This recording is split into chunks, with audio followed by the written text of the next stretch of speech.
Hey everybody, this is Paul from Hunt's Photo Education, here to talk to you a little bit about textured papers, which really can change the look of your photos. And I know a lot of people think textured papers, maybe they're kind of a little bit of an intrigue or an interest that some people have, or maybe they're just maybe a novelty.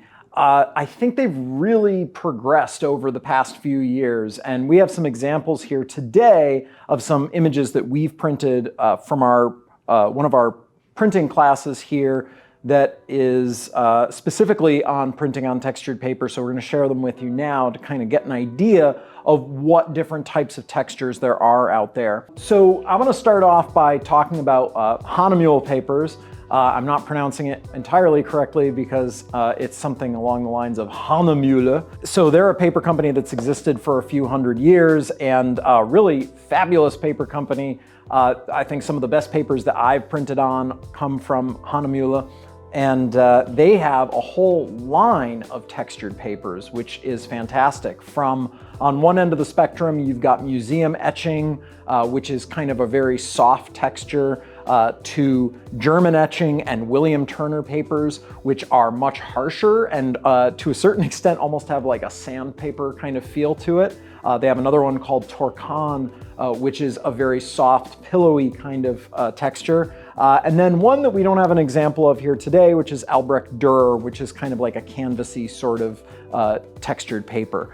They all have a different kind of mood. They all have a different kind of feel. And I get really excited talking about textured papers because I think they really can change the mood of a photo. So as an example here, we have in this print right here, which is probably the softest of the images that we have, this is on museum etching.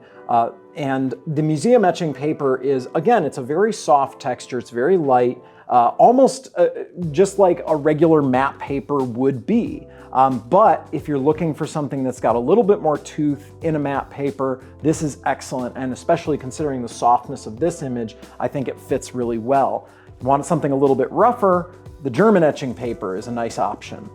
German etching, and again, this is a nice city street that we have in downtown Boston in the North End, and you've got a lot of little bit more raised edges that are in there, which really kind of give it a little bit, again, a little bit more tooth and a little bit more intrigue.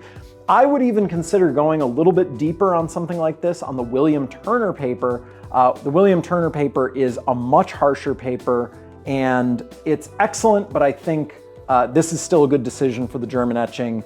Because of the fog that we have in the image, I think that the William Turner might be a little bit too strong and just kind of, maybe get it a little bit further out than we want. But both are good options for this image.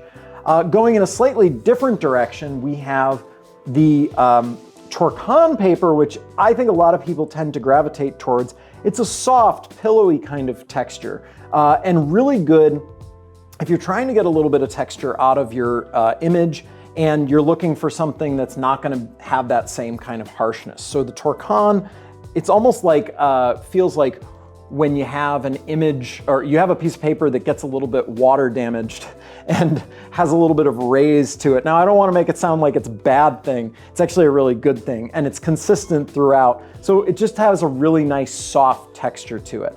So that's the Hahnemühle papers, and the Hahnemühle papers are excellent. I'm gonna go a slightly different direction, and we're gonna talk about the one paper that I have here from Canson, which is the aquarelle paper. And the aquarelle paper is I mean, it's famous. It's one of the original textured papers that I used, and it's very, very textured. I mean, it is a matte paper, and it just has so much texture to it. It's really a watercolor-esque paper. So whenever people talk about, I want to print on watercolor paper, this is really the closest that you can get. Now, for a lot of images, I feel like it might be a little bit too much, so I don't use this paper as much as some of the Hahnemühle papers that I've used, but still excellent in terms of, with an image like this, taken in Sicily, we're trying to get that kind of feel of something, maybe a little bit older, maybe a little bit more rustic. And I feel like this works really well for that.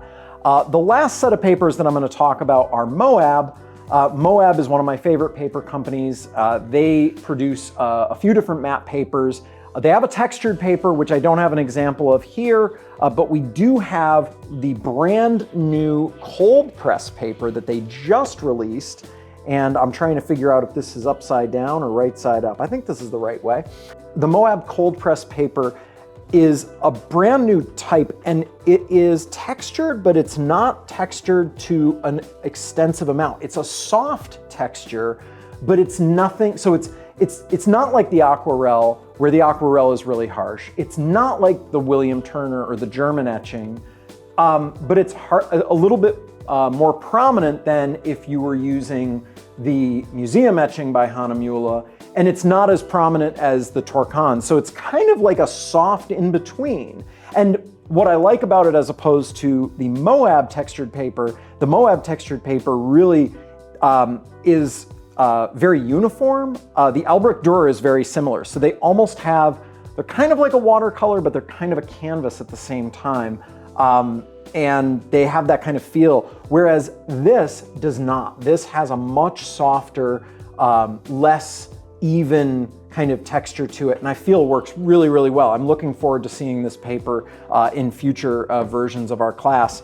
So that's it. I mean, you know, and if you didn't think that there were that much on textured papers, there's even more than what we have out here, and I get really excited about talking about them and why you might choose one image versus another.